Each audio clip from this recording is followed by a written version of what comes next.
십자가를 바라보는 것이 우리의 믿음인 줄 믿습니다. 또 십자가를 바라보는 것이 우리의 능력인 줄 믿습니다.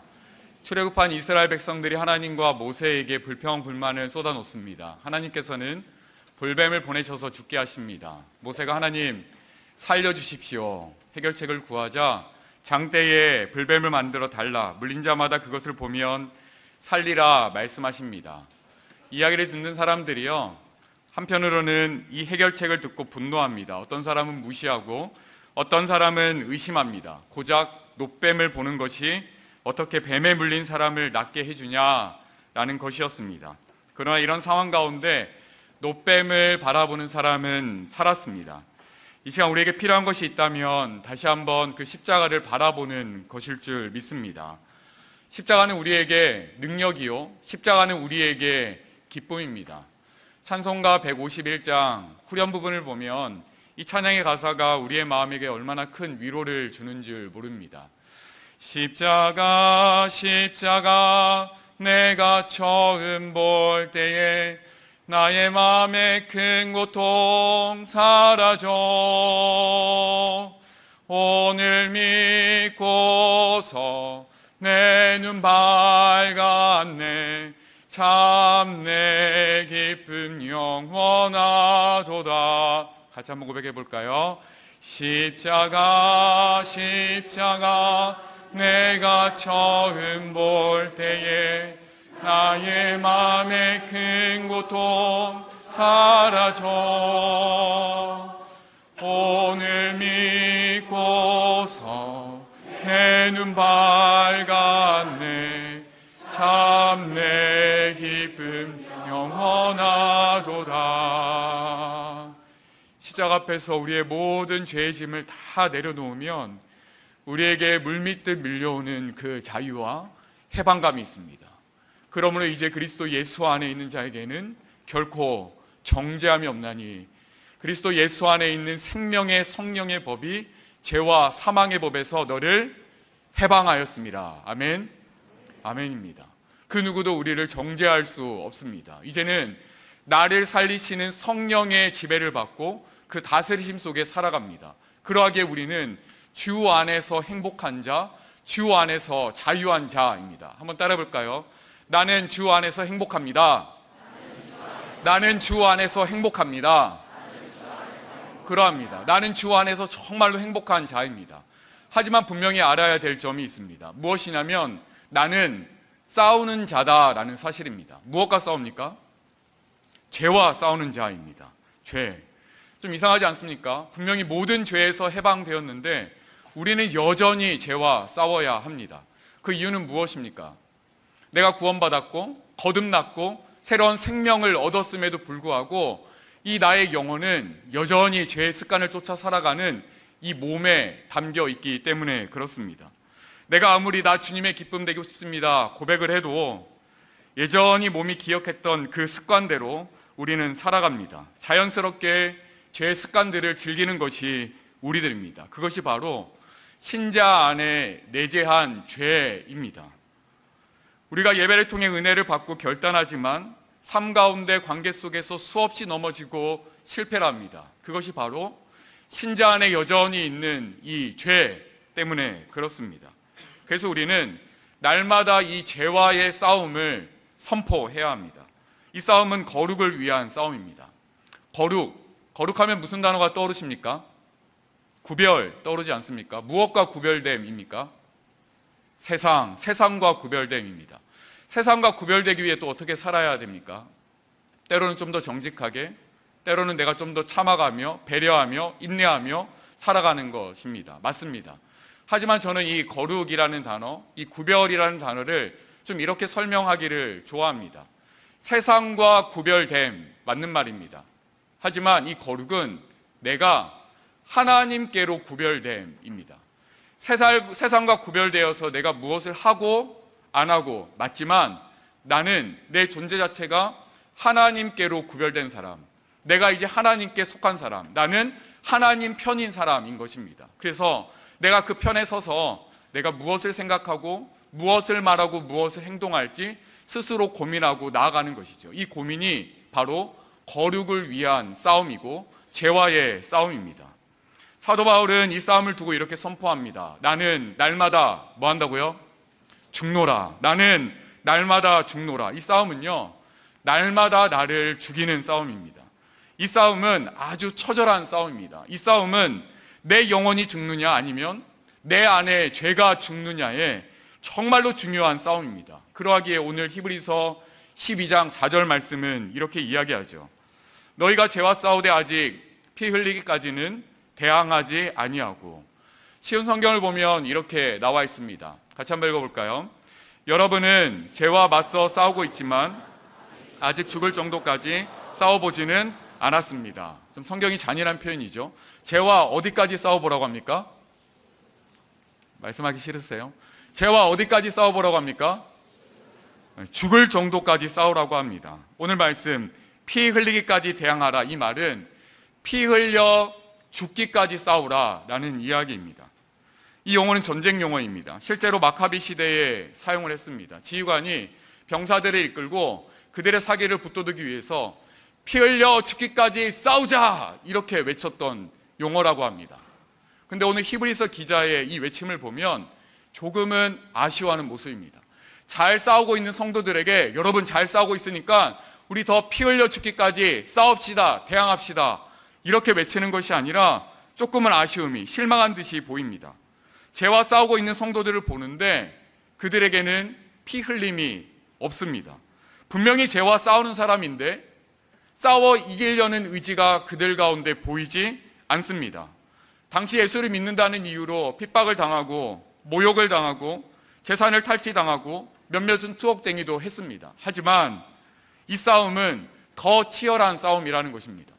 피 흘려 죽기까지의 싸움이다라는 것입니다. 그러면 왜 이 싸움이 피 흘리기까지의 싸움이어야 할까요?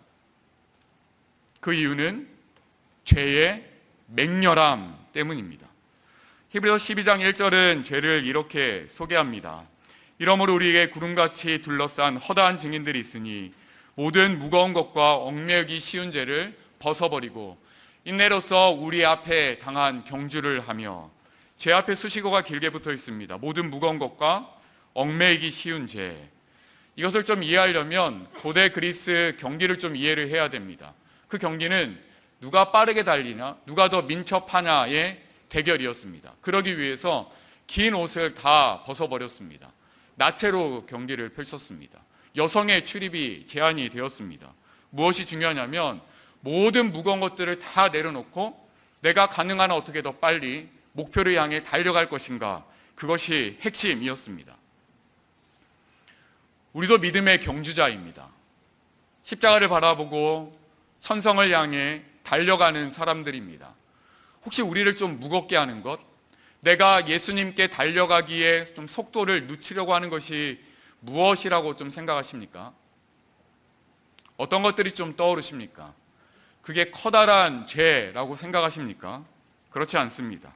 일상 속에서 너무나도 자연스럽게 펼쳐져 있는 우리의 습관들이 나를 무겁게 합니다. 내가 자주 만나는 친구, 또 그와 나누는 대화가 그럴 수 있습니다. 자녀를 양육하면서 내가 가지고 있는 욕심이 나를 무겁게 할 수도 있습니다. 내가 즐겨보는 드라마가 그럴 수 있고, 내가 즐기는 취미가 내가 하나님께 나아가기에 무겁게 만드는 그것이 될 수 있습니다. 그래서 우리는요, 늘 깨어 있어야 합니다. 얽매기 쉬운 죄, 이것은 무엇일까요? 우리의 발을 휘어감는 죄입니다. 이 무거운 죄가 우리의 속도를 늦추는 것이었다면 이 휘어감는 죄, 얽매기 쉬운 죄는 우리의 발목을 잡고 넘어뜨리는 죄입니다. 이것이 혹시 큰 죄악, 세상의 유혹이라고 생각하십니까? 아닙니다. 내 안에 있는 죄입니다. 내 안에 있는 미련함이요, 내 안에 있는 게으름이요, 내 안에 있는 교만함이 바로 그것입니다. 8월 1, 2, 3일 우리 교회의 어린이 부서, 유년부, 초등부, 소년부 아이들이 캠프를 다녀왔습니다. 여름 캠프였는데요, 좀 특별한 점이 있었습니다. 지난해에는 성경의 인물을 보통 주제로 해서 그 말씀을 다루었는데, 이번에는 철로역정이라는 책을 주제로 함께 은혜를 나누었습니다. 혹시 철로역정 책 제목은 들어보신 분 계신가요? 들어보셨죠? 읽어보신 분 계신가요? 자신 있게 들으셔도 됩니다.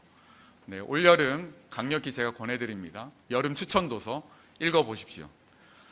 이 책은 마치 성경의 요약과도 같습니다. 내용을 짧게 소개하면 주인공 크리스천이 멸망의 도시를 떠나서 천성까지 가는 믿음의 여정을 그려 놓았습니다.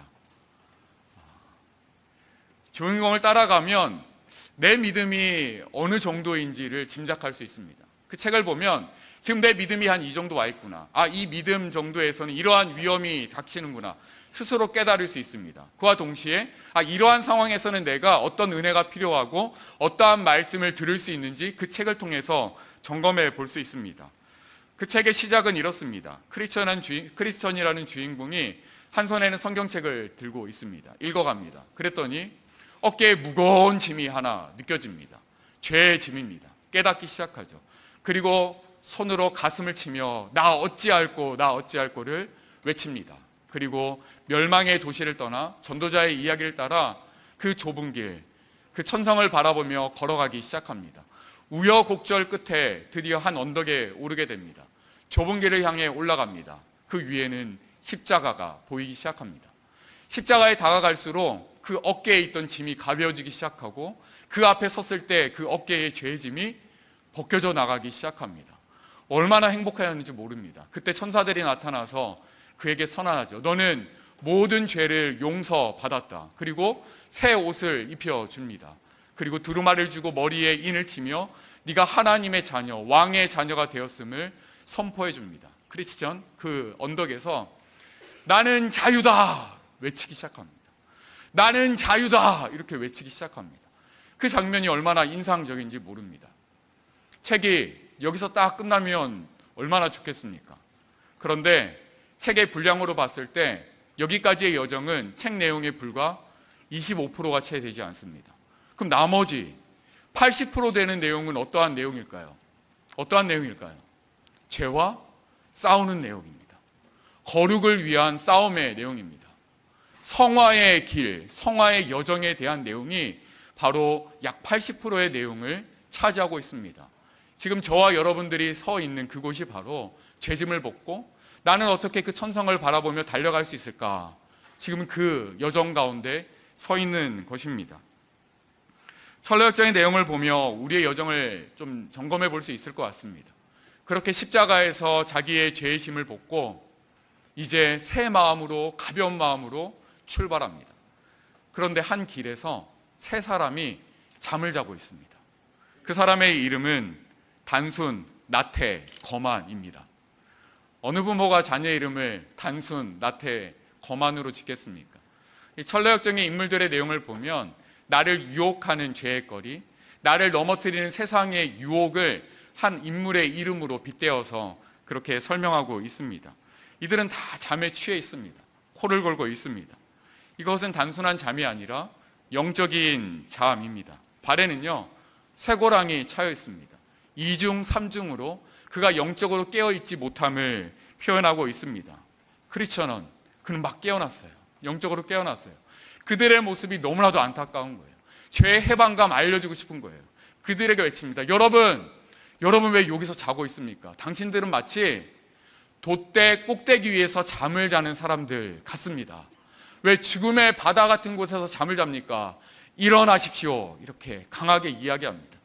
단순이라는 사람이 이렇게 대답을 합니다. 그냥 내버려 두세요. 저는 아무런 위험을 느끼지 못합니다. 좀 내버려 두세요. 무엇입니까? 죄에 대해서 전혀 자각하지 못합니다.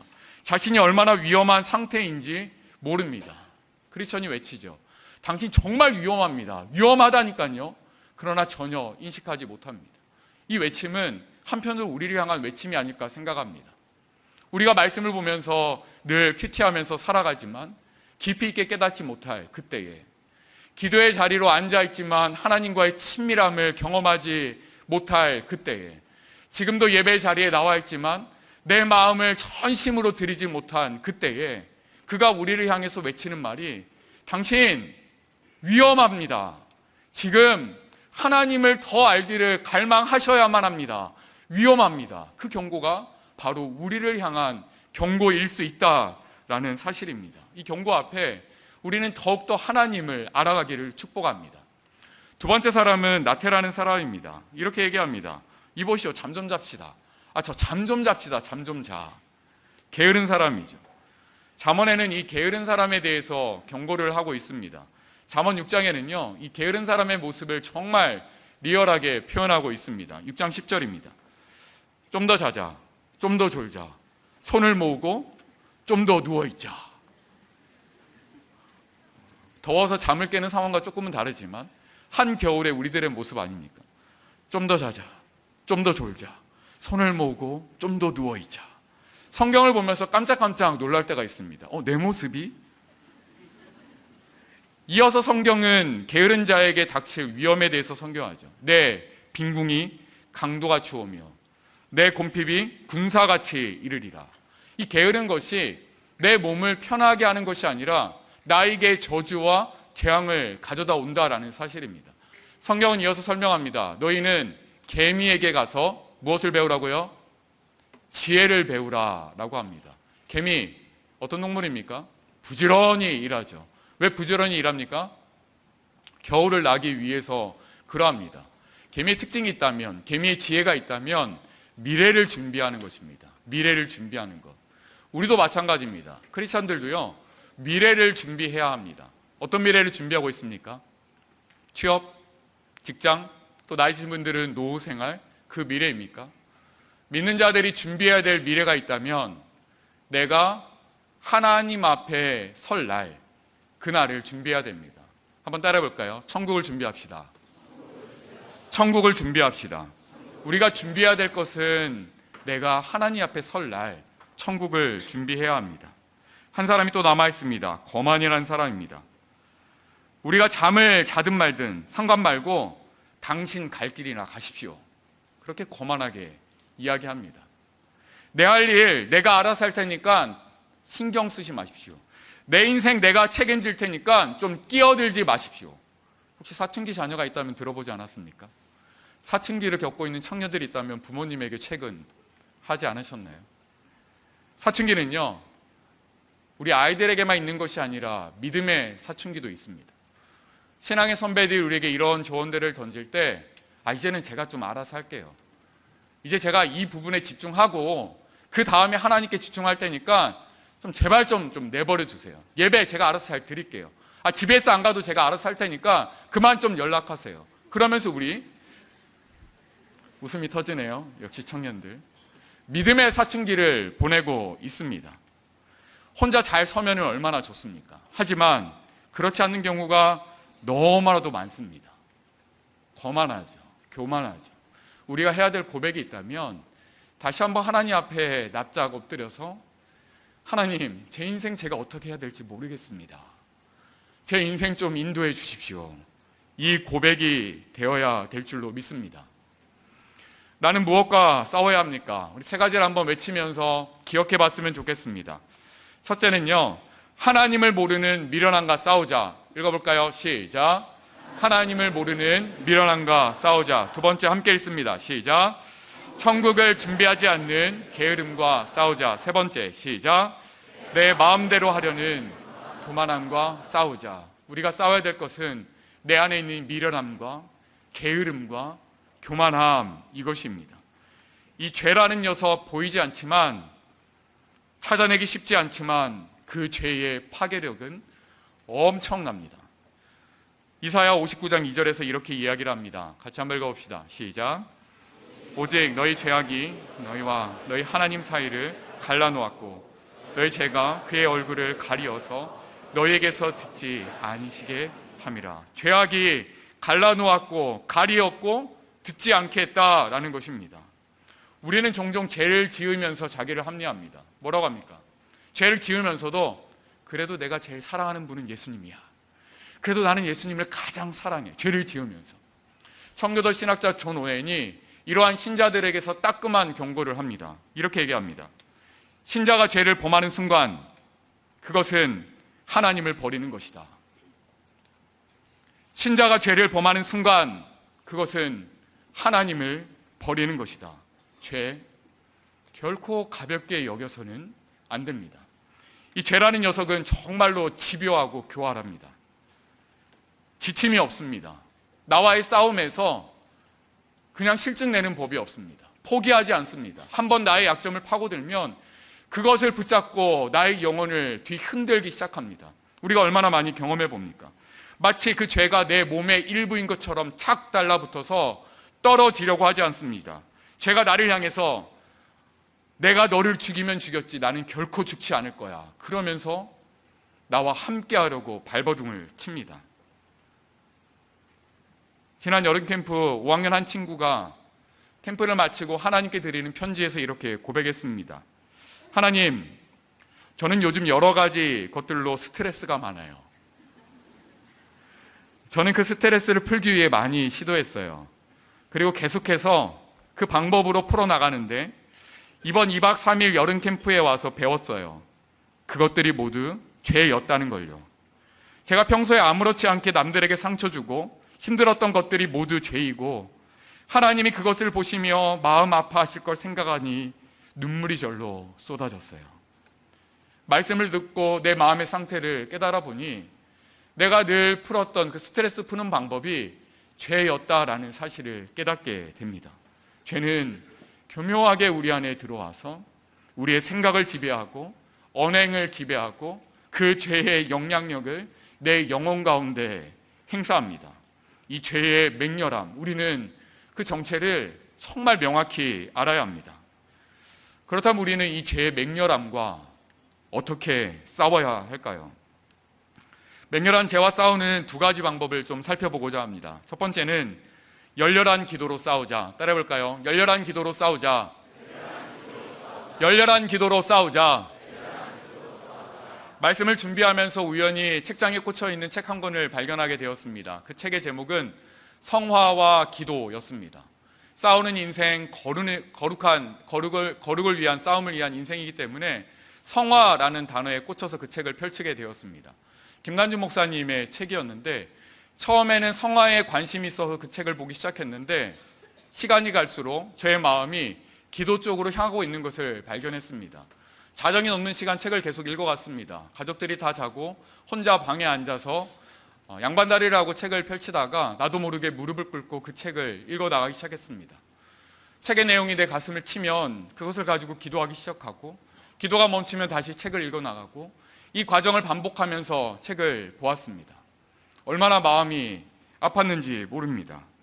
그 책을 보면서 내 안에 도사리고 있는 그 죄의 맹렬함이 무엇인지 조금이나마 발견하게 되었습니다. 그리고 그 죄의 맹렬함을 죽이기 위해서 열렬한 기도가 간절히 그리고 지속적으로 필요함을 깨닫게 되었습니다. 그래서 오늘 설교 제목을 그 책에서 따왔습니다. 맹렬함을 열렬함으로. 이 맹렬함은 뜨거운 기도, 소리치는 기도, 눈물 흘리는 기도가 아니라 마음을 바치는 기도입니다. 마음을 바치다 기도하다 보면 내 눈에서 눈물이 흐르고 소리치게 되는 것이 이 열렬한 기도이죠. 김난주 목사님이 열렬한 기도에 결핍된 성도들을 향해 이렇게 지적하십니다. 같이 한번 읽어볼까요? 시작. 여러분 속에 살아 역사하고 있는 죄를 내버려 둔 채 지난날의 신앙생활의 경력이나 추억하며 살아간다면 여러분의 신앙에는 미래가 없습니다.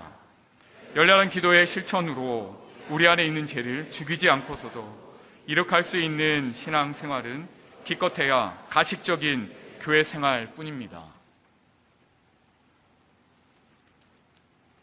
이 말씀 앞에 참 마음이 아팠습니다. 간혹 저는 지난날을 떠올리면서 나 고등학교 때 야간 자율학습을 마치며 교회 지하실에 가서 나도 모르는 성경의 내용들을 펼치고 기도했던 그때를 추억했던 적이 참 많습니다. 대학교 때 기숙사 생활을 하면서 캠퍼스에 앉아서 그렇게 눈물을 흘리며 찬양했던 그때, 5층 예배실에 앉아서 찬바닥에 무릎을 꿇고 1시간, 2시간 시간 보냈을 그때, 스티로폼 박스에 박스 테이프를 칭칭 감아서 나도 산기도 할 거라고 산에 올라가서 눈물을 흘리며 기도하고 있던 그때가 참 그립다 입술로 고백한 적이 참 많이 있었습니다. 여러분들은 좀 어떠십니까? 내가 처음으로 리더로 세움을 받았을 때 하나님 저 감당할 자신 없는데 어떻게 하죠? 도와주십시오. 엘더로 세움을 받았을 때, 순정어로 부름을 받았을 때, 집사로 세움을 받고 권사와 장로로 임직을 받았을 때, 하나님, 나는 능력 없습니다. 좀 도와주십시오. 무릎으로 나갔을 그때가 있지 않습니까? 그렇게 간절히 매달리던 그때, 우리는 혹시 추억만 하고 있지는 않습니까?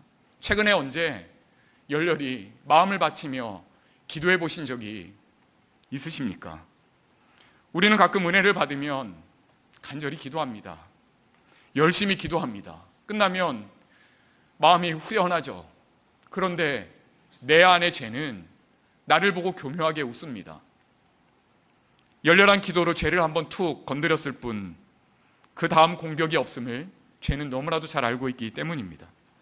죄는 한 대를 맞고 이렇게 생각하죠. 야, 네가 은혜 받았구나. 야, 깜짝이야. 한 대 정도는 내가 이해해 줄게. 다시는 그러지 마라. 죄는 경계하지만 생명의 위협을 느끼지 않습니다. 그리고 그 사이에 죄는 더 자라갑니다. 히브리서 12장 2절은 우리가 죄와 싸울 수 있는 방법을 소개합니다. 믿음의 주여 또 온전하게 하신 예수를 바라보자. 믿음의 주, 우리의 믿음을 시작하시는 분이 예수님이다. 온전하게 하시는 이 믿음을 완성하실 분이 예수님이다. 우리는 그 예수님을 바라보자. 그는 그 앞에 있는 기쁨을 위하여 십자가를 참으사 부끄러움을 개의치 아니하시더니 하나님 보좌 우편에 앉으셨느니라. 예수를 바라보는 것은 그의 삶을 고정하는 것, 우리의 시선을 고정해서 바라보는 그것입니다. 예수님께서 어떻게 삶을 사셨는지 바라보는 것입니다. 십자가 고난의 길을 걸어가셨지만 예수님은 그 앞에 있는 기쁨을 위하여 사셨습니다. 그래서 당하시는 수치와 부끄러움을 개의치 않으셨습니다. 그리고 끝내 부활과 승리하며 하나님 보좌 우편에 앉으셨습니다. 예수님께서 그렇게 승리할 수 있었던 비결이 무엇이라고 생각하십니까? 그것은 날마다 하나님께 마음을 바치는 열렬한 기도였습니다. 예수님께서 어떻게 기도하셨는지 히브리서 기자는 5장 7절에 이렇게 이야기를 합니다. 그는 육체에 계실 때에 자기를 죽음에서 능히 구원하실 이에게 심한 통곡과 눈물로 간구와 소원을 올렸고 그의 경건하심으로 말미암아 들으심을 얻었느니라. 예수님은요, 심한 통곡과 눈물로 기도하셨습니다. 좀 이상하지 않습니까? 그 심한 통곡과 눈물은 죄를 지은 죄인의 모습, 하나님 저 좀 살려주세요라는 죄인의 모습이어야 하는데, 죄가 없으신 그분이, 죄를 지으실 수도 없는 그분이 지금 그렇게 간절히 열렬히 기도하고 있습니다. 우리는 그 이유를 분명히 알아야 합니다. 예수님이 왜 가슴을 찢는 그 간절한 기도를 드리고 있는 걸까요? 그것은 자신이 죄와 싸우고 있는 것이 아니죠. 용서받아야 할 죄인인 우리를 위해서 간구하시는 기도입니다. 예수님은 내가 죄와 싸우면서 겪어야 할 그 영혼의 고통을 함께 체휼하시면서 눈물로 기도하고 계십니다. 그래서 그 고통을 겪고 있는 나를 위해서, 그 죄와의 치열한 싸움을 겪어야 될 내 영혼을 위해서 예수님은 날마다 기도하셨습니다. 새벽마다 무릎으로 나아갔습니다. 사역으로 흘리는 땀과 함께 예수님의 눈물이 안 뿌려진 곳이 없습니다. 한적한 곳에서, 요단에서, 광야에서, 산에서, 겟세마네 동산에서 마지막 십자가에 죽기까지 주님, 저 죄인을 용서하여 주십시오. 예수님이 그토록 기도하셨습니다. 이제는 우리가 기도해야 합니다. 내 안의 죄를 발견하고 하나님 용서해 주십시오. 마음을 바치는 우리의 기도가 시작되기를 축복합니다. 축복합니다. 여름 캠프 5학년, 6학년 아이들하고 뜨거운 밤을 보냈습니다. 비록 어린 아이들이지만 찬양 가운데 마음이 열리는 것을 보게 되었고, 말씀을 너무 순수하게 받아들이는 것을 보게 되었습니다. 그리고 기도할 때 기도의 인도에 따라 아이들이 하나 둘 기도가 터지며 기도하는 모습을 발견하게 되었습니다. 기도가 마치고 한 아이가 편지글로 하나님께 이렇게 올려드립니다. 하나님 안녕하세요. 저는 누구예요? 어제 그리고 오늘 집회를 할 때 정말 행복했어요. 눈물이 비처럼 쏟아 내렸어요. 왠지 아세요? 제가 지금까지 지었던 죄들을 하나님 앞에 숨김없이 보여드리고 회개했거든요. 그 과정 가운데 하나님을 만났고요. 그리고 제 모든 미래를 예비하셨더니 정말 놀랍고 진짜 곱하기 만 감사드려요. 매일매일 밤마다 오늘 감정을 곱씹어 생각할 거예요. 내년, 아니 내후년, 아니 제가 죽을 때까지 이런 기회가 있었으면 좋겠어요. 하나님 감사하고 사랑해요. 자신에 있는 죄를 발견하고 그 맹렬한 죄를 깨닫고 하나님 좀 고쳐달라고 만져달라고 기도하고 난 다음에 그 열렬한 기도를 하나님께 올려드리고 난 다음에 그가 누렸던 기쁨입니다. 한 친구는 그때 받았던 기쁨을 엄마와 나누었던 것 같습니다. 자정이 넘는 늦은 시간에 어머니께 이렇게 문자가 왔습니다. 목사님 안녕하세요. 6학년 신반 김아묵의 엄마입니다. 오늘 딸이 캠프 단연 소감을 고백하는데 제가 너무 감격스러워서 목사님께 감사 인사드립니다. 딸의 표현 그대로 하나님이 정말 계시는지 모르겠지만 믿어야겠다는 마음이 생겼대요. 그래서 기도를 하는데 그전에는 누가 들을까봐 속으로 했는데 이번에는 자기도 모르게 입 밖으로 기도가 나오더래요. 자기도 놀랐답니다. 기도 시간이 짧게 느껴질 정도였대요. 그리고 자기도 모르는 고백이 나왔대요. 예수님의 종으로 살게 해달라고. 딸은 자존감이 낮고 좀 부정적이라 이것 때문에 좀 힘들어하는데 이번 캠프에 많이 회복된 것 같아서 감사합니다. 매년 캠프를 보냈지만 이번만큼 아이의 입술로 고백이 술술 나왔던 적은 없었는데 정말 좋았나 봅니다. 엄마, 언니, 동생, 아빠를 위해 자기 자신을 위해 기도 많이 했고 눈물도 나왔다고 해요. 목사님의 설교도 다른 때와 다르게 마음에 들어왔대요. 제가 감격스러워 늦은 시간 문자를 드립니다. 감사합니다. 어떤 내용을 좀 여러분들은 들으셨습니까? 한 아이가 하나님 앞에 무릎 꿇고 앉아 자신의 죄됨을 발견하고 열렬한 기도로 하나님 앞에 마음을 드렸을 때 그가 맛봤던 기쁨, 그리고 그 기쁨이 가정 가운데 전해지며 가정이 회복되는 것을 바라보게 됩니다. 올 여름에 내 안에 맹렬한 죄와의 싸움을 선포하기를 축복합니다. 우리는 이 맹렬한 죄와의 싸움 잘 싸우고 싶은데 혼자는 늘 한계를 경험합니다. 금방 식어버리고 금방 변하는 것이 우리의 모습입니다. 그래서 두 번째 방법이 필요한데요. 그 두 번째 방법은 함께 싸우자입니다. 함께 싸우자. 히브리서 12장 1절 말씀을 보니까 함께라는 단어를 의미하는 복수형 단어들이 참 많이 보입니다. 같이 한번 읽어봅시다. 시작. 이러므로 우리에게 구름같이 둘러싼 허다한 증인들이 있으니 모든 무거운 것과 얽매이기 쉬운 죄를 벗어버리고 인내로서 우리 앞에 당한 경주를 하며 우리, 그리고 증인들, 우리, 이렇게 우리는 발견할 수 있습니다. 5학년 남학생이 또 이렇게 편지글을 남깁니다. 캠프에 와서 눈물을 흘리고 온 마음 다해 기도드려도 집에 가면 원래 상태로 돌아갑니다. 저도 아직도 제가 하고 싶은 대로 하고 원하는 것만 하고 싶어하는 죄인입니다. 아버지, 저도 아버지께 제 모든 것을 바쳐 찬양하고 기도드리겠습니다. 저희는 아직 걸어가야 할 길이 많습니다.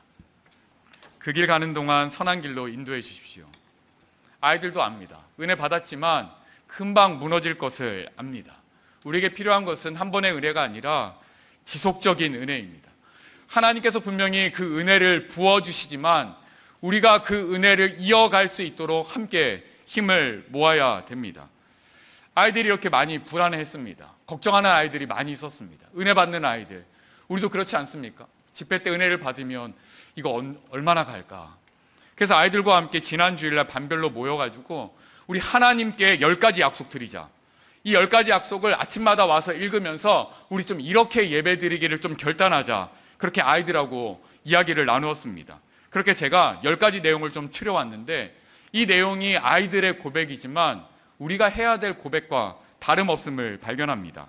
첫째, 교회에 늦거나 졸지 않도록 토요일 날 일찍 자고 준비하기. 어제 몇 시에 주무셨습니까? 둘째, 어색하지만 인사하기. 아이들도 어색합니다. 셋째, 친구들 만나면 한 번씩 안아주기. 넷째, 성경책 꼭 가져오기. 다섯째, 교회에서 게임 얘기하지 않기. 어기면 벌금 500원. 여섯째, 설교 시간 시계 보지 않고 목사님만 쳐다보기. 일곱 번째, 예배 시간에 자지 말기. 자면 예배 끝나고 인디 한 번 맞기. 8째, 예배 시간에 그림 그리지 않기. 9번째, 선생님이 화내면 우리가 원하는 간식 돌리기. 10번째, 여행을 가더라도 큐티하기. 그리고 제일 마지막에 이것을 어길 시 설교 노트 작성하기. 우리 귀여운 아이들이 왜 이런 것들을 적었을까요? 혼자 하면 힘들기 때문에 그렇습니다. 혼자 하면 힘들기 때문에 그렇습니다. 그래서 우리에게 GBS가 있고, 그래서 우리에게 다락방이 있고, 그래서 우리에게 소그룹과 공동체가 있습니다. 나 혼자 신앙생활하는 것 같지만 아닙니다. 함께 해야지만 우리가 함께 싸울 수 있습니다. 내가 마음 다해 예배할 때 우리의 공동체가 예배의 공동체 될 수 있고, 내가 옆 사람을 한번 먼저 배려하기 시작할 때 사랑의 공동체가 될 수 있고, 내가 다른 사람의 시선을 의지 않고 간절히 기도할 때에 이 공동체가 기도의 공동체가 될 수 있습니다. 말씀을 정리하겠습니다. 우리는 싸우는 자입니다. 우리는 싸우는 자입니다. 그 맹렬한 죄와의 전쟁을 날마다 선포하는 여러분 되기를 축복합니다. 또한 열렬한 기도를 통해서 날마다 내가 죽음으로 승리를 맛보는 여러분 되기를 축복합니다. 혼자는 어렵습니다. 함께 이기는 우리 되기를 주님의 이름으로 축복합니다. 아멘. 우리 이 시간 찬양하면서 좀 나아갑시다. 나아갈 때에 좀 이 시간 죄와의 정면 승부를 올 여름에 선포하며 나아갑시다. 처음 가사는 하나님 아버지의 마음입니다. 내 백성이 나를 떠나 돌아섰지만 이 아버지의 마음을 느끼며 우리의 다짐을 하나님께 고백했으면 좋겠습니다.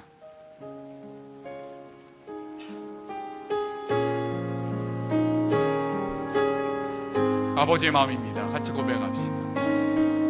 내 백성이 나를 떠나 돌아섰지만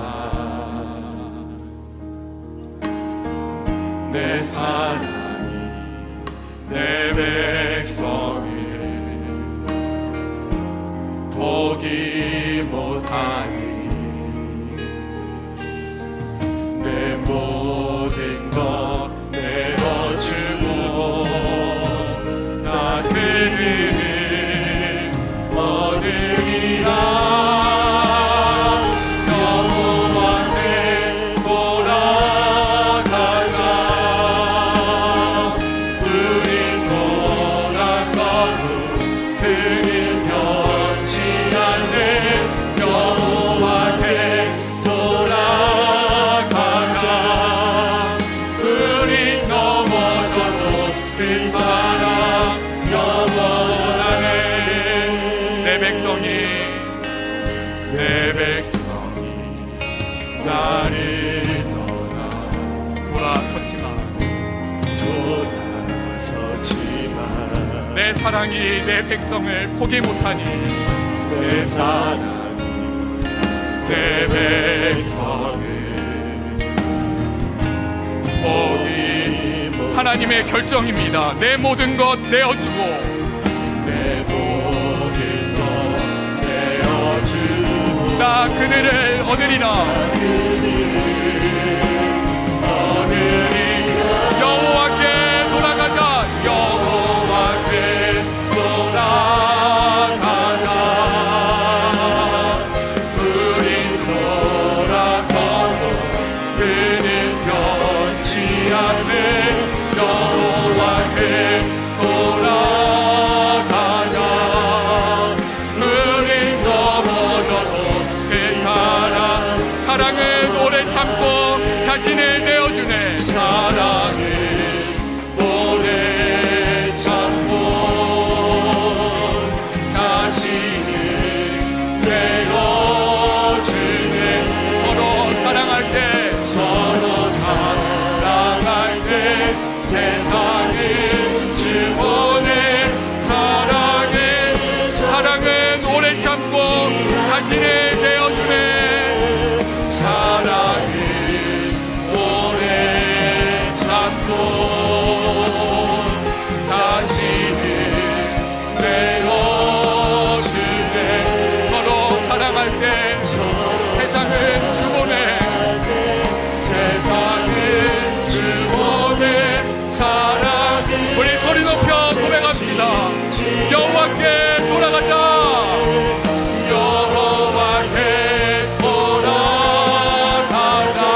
시간 함께 기도하기를 소망합니다.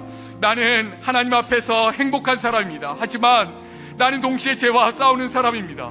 세상과 구별되는 것은 물론이고 하나님께 구별되게 하여 주시옵소서.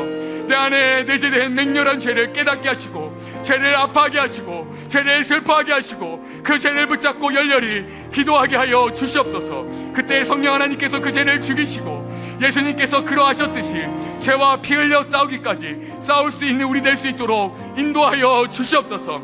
우리 주님의 이름 한번 크게 부르고 내 안에 죄를 죽여달라고, 하나님 나를 살려달라고 우리 부르시어 마음을 바쳐 함께 기도하기를 소망합니다. 주여,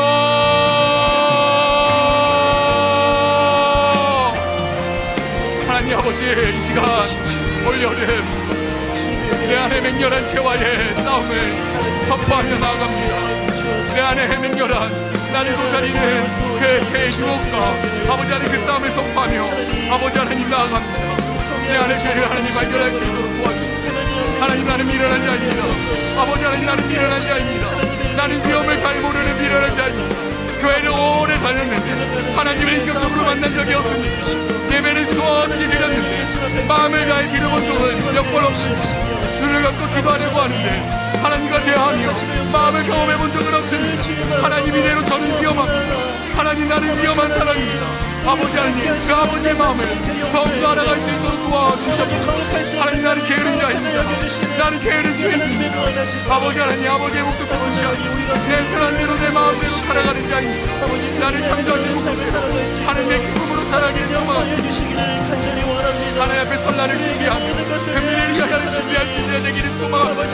하나님, 나는 교만한 사람입니다. 다른 사람에게 상처를 주고 상관 말라고, 당신은 그냥 하라고, 내 인생을 내가 책임질 테니까 끼어들지 말라고, 정말로 교만한 사람입니다. 이렇게 이야기하고 나의 부모를 향해서, 선생님을 향해서, 주변의 이웃을 향해서, 신장들을 향해서, 그리고 하나님을 향해서 나의 인생에 상관하지 말라고 이야기하는 교만한 자입니다. 하지만 저는 하나님의 관심이 없으면 살아갈 수 없는 자임을 고백합니다. 하나님, 나는 하나님이 정말 필요합니다. 아버지 하나님, 나는 하나님이 필요합니다. 하나님의 도우심이 필요합니다. 하나님의 제 인생을 인도하여 주시옵소서. 하나님의 제 인도에 목자 되어 주시기로 내 안에 나 아무에게도 말하지 못하는 미란 죄, 그 죄의 습관들이 있으면 하나님 고백합니다. 이것이 다 하나님의 죄임을 깨닫고 아버지 하나님 용서할 수 있도록 그 구할 수 있도록 주님 인도하여 주옵소서. 이 죄를 멈추고 싶은데 잘 되지 않습니다. 하나님 부르시며 아버지 그 은혜의 도움을 구하며 하나님 나아가옵소서. 아버지가 찾는 그 은혜들을 구하며 나아갈 수 있도록 아버지 그녀신의 하나님 구하며 나아갈 수 있도록 아버지 하나님 인도하여 주시기를 소망합니다. 아버지 그네들 하나님 구할 수 있도록 그 시작될 수 있도록 주님 인도하여 주옵소서.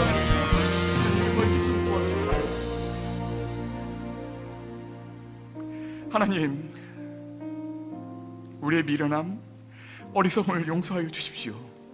내가 죄 가운데 얼마나 위험한 상태인지 깨닫게 하시고 더욱 주를 알아가게 하여 주시옵소서. 하나님, 내 안에 게으름을 부셔 주시옵소서. 오늘 하루를 위해서 살아가는 것이 아니라 하나님 앞에 설날 천국을 준비하며 살아갈 수 있도록 은혜 더하여 주시옵소서. 하나님, 내 안에 교만을 부셔 주시옵소서. 내 마음대로가 아닌 하나님의 뜻대로 제 인생을 인도하여 주시옵소서. 내 안에 은밀한 죄를 고백합니다. 하나님, 과감히 끊을 수 있도록 은혜 베풀어 주시옵소서. 그것들로 자유할 수 있도록 은혜 허락하여 주시옵소서. 이 시간 내 안에 도사리고 있는 맹렬한 죄와의 싸움을 선포합니다. 하지만 주님, 저 혼자는 이길 수 없습니다. 성령 하나님, 도와주십시오. 마음을 바치는 기도, 열렬한 기도로 주님의 도움을 구할 때에 성령 하나님, 제 마음을 다스려 주시고 내 안의 죄를 죽여 주시옵소서. 열렬한 기도로 함께 싸우며 나아갈 때 우리가 함께 주의 모습 닮아갈 수 있도록 은혜 허락하여 주시옵소서. 그렇게 행하실 주님을 기대하오며 이 모든 말씀 예수님의 이름으로 간절히 기도드립니다. 아멘. 우리 다 같이 일어나서 아무것도 두려워 말라 함께 고백하며 나아갑시다.